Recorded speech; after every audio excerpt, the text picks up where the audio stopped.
Hey everyone, this is Christina from AP Government class.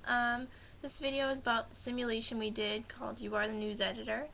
I did alright on this simulation. I got a 6, so that means I think it was out of 9 total points.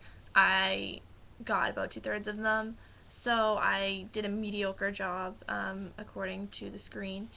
And I think some of the issues I had were not so much deciding whether or not to run a story, but were what angles to choose and how to make the story most as interesting as it can possibly be without offending people or printing things that were inaccurate.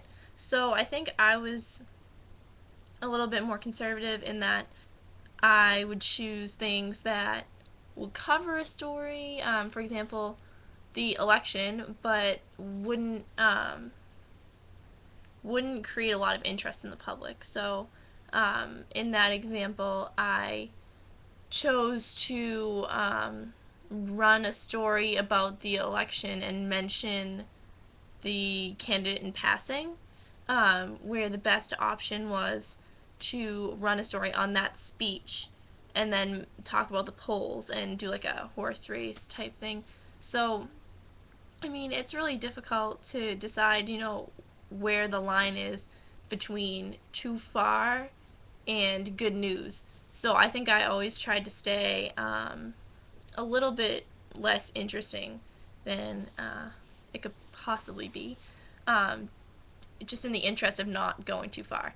But after that example, I learned that it's better to take risks sometimes. So with the example about the mayor's speeding, no, not the mayor's speeding, there's some sort of like insider trading or something. I decided to publish the article about it and send investigators to check out the story.